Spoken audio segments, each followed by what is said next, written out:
വഹാബികൾ അങ്ങനെ ചെയ്യുന്നു, വഹാബികൾ ഇങ്ങനെ ചെയ്യുന്നു, അതൊന്നും നമ്മുടെ വിഷയമല്ല. നിങ്ങൾ ഈ ചാനലിൽ എൻ്റെ പ്രോഗ്രാമുകൾ ശ്രദ്ധിച്ചാൽ നിങ്ങൾക്കറിയാം, ഞാനൊരു വഹാബിയാണ് എന്ന് പറഞ്ഞുകൊണ്ടല്ല ഞാൻ എൻ്റെ സംസാരം തുടങ്ങാറുള്ളത്. ഞാൻ എൻ്റെ സംസാരത്തിൽ എവിടെയും ഞാനൊരു വഹാബിയാണ് എന്ന് പറഞ്ഞിട്ടില്ല. ഞാനൊരു ഒന്നാന്തരം സുന്നിയാണ്, അല്ലെങ്കിൽ അങ്ങനെ സുന്നിയാവണമെന്ന് ആഗ്രഹിക്കുന്ന ആളാണ്. അതുകൊണ്ട് വഹാബികൾ അങ്ങനെ പറയുന്നു, വഹാബികൾ ഇങ്ങനെ ചെയ്യുന്നു, ഇതൊക്കെ ജനങ്ങളുടെ ശ്രദ്ധ തിരിച്ചുവിടാൻ വേണ്ടിയുള്ള ചില നമ്പറുകൾ മാത്രമാണ്. കാരണം വഹാബികൾ അങ്ങനെ പറഞ്ഞു, വഹാബികൾ ഇങ്ങനെ പറഞ്ഞു എന്ന് പറഞ്ഞാൽ കേൾക്കുന്നവന് സമാധാനമായി. അപ്പോൾ പിന്നെ അത് വഹാബികളുടെ പ്രശ്നമാണ്. ഞാനിവിടെ അതൊന്നും പറഞ്ഞിട്ടില്ല. വഹാബികളുടെ വിഷയം നമ്മുടെ വിഷയമല്ല. വഹാബികൾ എന്ത് പറഞ്ഞു എന്നത് നമ്മുടെ വിഷയമല്ല. ഇവിടുത്തെ വിഷയം ഖുർആനും ഹദീസും അഹ്ലുസ് സുന്നത്തി വൽ ജമാഅത്തിൻ്റെ മൻഹജുമാണ്. അതുമായി ബന്ധപ്പെട്ടാണ് നമ്മുടെ സംസാരം. അപ്പോൾ ഇവിടെ 100 റക്അത്ത് നമസ്കാരം ബിദ്അത്താണ് എന്ന് ഇമാം നവവി റഹ്മത്തുള്ളാഹി അലൈഹി പറഞ്ഞല്ലോ. അദ്ദേഹം നന്മയെ മുടക്കിയോ? നിങ്ങളുടെ വാദപ്രകാരം ധാരാളക്കണക്കിന് പുണ്യം കിട്ടുമെന്ന് വിചാരിച്ചുകൊണ്ട് പല ആളുകളും ചെയ്ത പ്രവർത്തനങ്ങൾ ഷാഫി മദ്ഹബിലെ പ്രഗത്ഭരായ പണ്ഡിതന്മാർ ബിദ്അത്താണ്, മുൻകറത്താണ് എന്ന് പറഞ്ഞത് ഷാഫി മദ്ഹബിലെ കിതാബുകളിൽ നമുക്ക് ഡസൻ കണക്കിന് കാണിക്കാൻ സാധിക്കും. അവർക്ക് ആ നന്മയെ ഇല്ലാതാക്കുന്നവരാണോ? സുന്നത്തിനെ ഒഴിവാക്കുന്നവരാണോ? അപ്പോൾ ബിദ്അത്തുകളെ വിമർശിക്കുമ്പോൾ സുന്നത്തിനെ ഒഴിവാക്കുന്നു എന്ന് നിലവിളിക്കുന്നത് യഥാർത്ഥത്തിൽ രക്ഷപ്പെടാനുള്ള ഒരു തന്ത്രമാണ്. അല്ലെങ്കിൽ അവർ ആ വിഷയം പഠിക്കാത്തത് കൊണ്ടാണ്.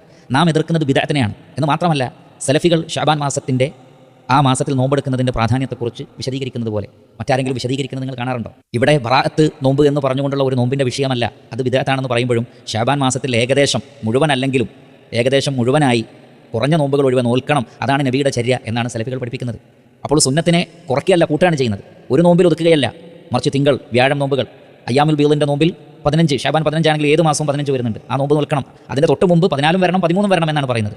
മാത്രമല്ല നബി സല്ലല്ലാഹു അലൈഹി വസല്ലമ ശഅബാൻ മാസത്തിൽ അമലുകൾ ആകാശലോകത്തേക്ക് ഉയർത്തപ്പെടുന്ന മാസമായതുകൊണ്ട് ധാരാളം നോമ്പ് നോറ്റിരുന്നു. അതുകൊണ്ട് ശഅബാൻ മാസത്തിൽ ധാരാളം നോമ്പ് നോൽക്കണം. പിന്നെ 30 നോൽക്കാൻ പാടില്ലാത്തത് റമളാനിനോട് സാദൃശ്യപ്പെടുത്താൻ പാടില്ല. അള്ളാഹുവിൻ്റെ റസൂൽ അല്പം നോമ്പുകൾ ഒഴിവാക്കിയിരുന്നു.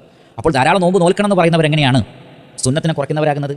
അപ്പോൾ അത് ജനങ്ങൾക്കിടയിൽ തെറ്റിദ്ധാരണ പരത്തുകയാണ്, ആളുകളെ തെറ്റിദ്ധരിപ്പിക്കുകയാണ്. പ്രിയപ്പെട്ട സഹോദരങ്ങളെ, ബിദ്അത്തുകളാണ് പാടില്ല എന്ന് പറയുന്നത്. സുന്നത്തുകൾ എമ്പാടുമുണ്ടല്ലോ, അത് ചെയ്യാം. അള്ളാഹുവിൻ്റെ റസൂൽ പഠിപ്പിച്ച എത്ര സുന്നത്ത് നോമ്പുകളുണ്ട്.